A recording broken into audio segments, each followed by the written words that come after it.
Beautiful woman. I want to thank Lauren, Teresa, Kate, and Pam, everyone that's been here to just tell you thank you. I've been in this space many times with many of you, and I'm always happy to be here with supporters and with people who believe in the mission. I think that what needs to be said is that we changed the game running for office because we are the real definition of intersectionality. We are the real definition of being intentional. Yes. We have been intentional in everything that we do. We haven't had a hidden agenda. We've had a people's agenda. And every role that we played in this city, every role that we played in this state, and we plan to change things. I've heard many of you say, when I moved away and came back. I've been running this campaign saying that even though I wasn't born in Louisville, I've lived more lives of many Louisvillians than any other candidate can say. Yeah. I know what it means to be homeless here, to come here, to build a business, to get married, to have children here, to have 3 of those children dealing with environmental racism and all the issues that come with that, to have respiratory issues and all the things that come with that, to have my heart condition triggered because I live in the West End, to be on my 3rd pacemaker when I came to Louisville. I believe in this city. I left and came back. On the I-95 when I was moving back from Miami, I said, if I'm going to stay here and I'm going to stay in Kentucky, we got to shake things up. Yeah. And that's what I've been about since I got back. All right. What you have when you have a bridge builder, a coalition person, a person who brings people together from all walks of life at the executive level is you have a real person that you can count on that's going to bring your needs, that's going to listen to you, that I'm the person they've been calling anyway. They don't tell you that.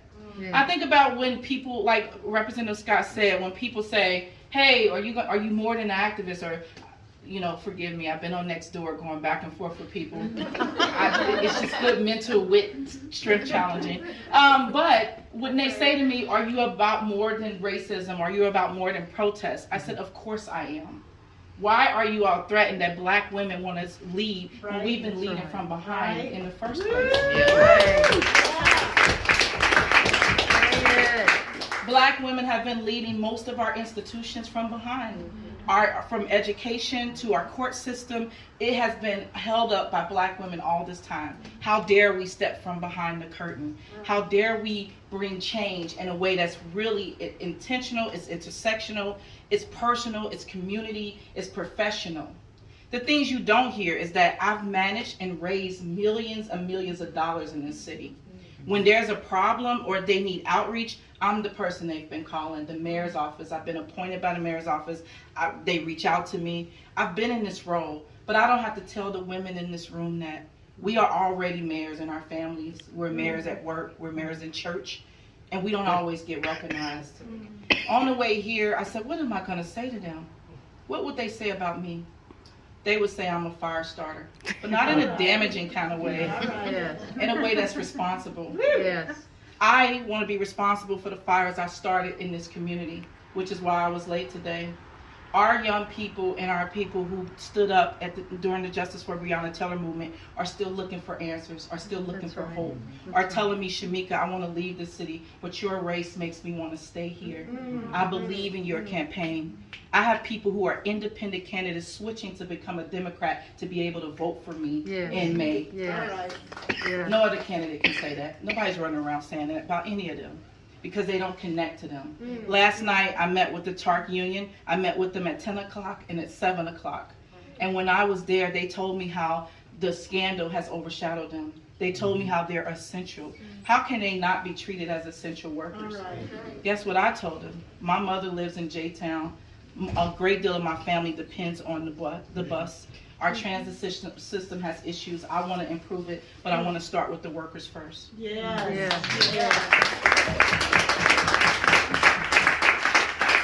I'm for workers. That's what you have in a mayor. For me, when I get there, I'm about bringing the workers forward, the families, the people whose voice has been missing from all the decision-making tables, the young people. I want young people in decision-making positions. I'm tired of people making hypothetical guesses and theories on what young people need. Let them tell us what they need and let us act on it. That is our job. That's what I was in the Justice for Breonna Taylor movement, a resource. For one time in my life, I wasn't homeless. I wasn't going through any marital troubles. My health was good. I still got my salary because my work overlapped with it. I was in the best place, the best position to support our people right there. That's right. I knew exactly what I was doing, and it was intentional. Yes. Now, running for office wasn't. Not this soon. It happened being in Atlanta for my 44th birthday with Representative Scott, her daughter Ashanti, my daughter Damiana, knocking on those doors, and people were saying, "You came all the way here from Louisville just to," I said, "Yes. We failed to get Mitch out of office, and this is another chance to reduce his power. We're here." It's going to be less about state lines and county lines and more about the issues that unite us, the issues that connect us. And then I heard that Chief Shields was coming. I heard that she had been selected. And I didn't even tell my dear friend who was doors down from my room, or my daughter that was laying on the bed next to me. I said the only way we're going to seal in real change, we're going to be able to make a difference, is we have to have bold leadership, and it has to start with me and everyone else who believes in the positive things that we can bring to this city. I stuck my neck out there, but I do it again and again. You all do it again and again. So what we're trying to do is keep people encouraged. I never thought when I made that decision that I would raise millions of dollars, but I know that I have raised people power, and I will continue to use that people power. When you raise dollars in a campaign, you want to equate those to a vote. I'm telling you, we have way more votes than we got dollars. And not many people can say that. We never intended to be the top fundraiser. I said that. I don't want to be the mayor of fundraising. I want to be the mayor of Louisville to seal in the changes that we need. And who can seal those in better than somebody who's been there, done that, got the t-shirt, and has brought so many people forward. And every position I've had has been about improving the lives of Louisvillians. It matters to me, not because I have family here, but because I care about you. And I grew here. I learned here. I loved here. I got educated here. And I can, my friends and family in Cincinnati are cheering me on here because they know how dedicated I am to Louisville. I came back here to be a part of change. I came back here to make a difference. We have to take a chance on each other. We have to take a chance on doing something different. We've done more of the same. Any other establishment pick has already been in charge. They're not going to represent anything different. You need someone that has nothing but your people's agenda at the forefront. I don't have to answer to all these other corporations. Business will still thrive. Actually, it will grow. It will grow if we show that we are ready for positive change. The world is watching us. The state is watching us. We are the economic generator for the state, and there is a power grab. So I'm going to keep it real. We need a mama bear. We need somebody that's going to protect us.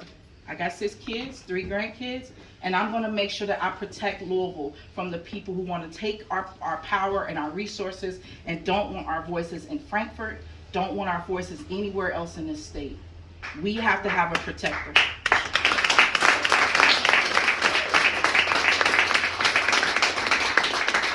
So I can go on and on, as you all know, but I just want to tell you thank you. Every day there's something that happens that tells me to keep going.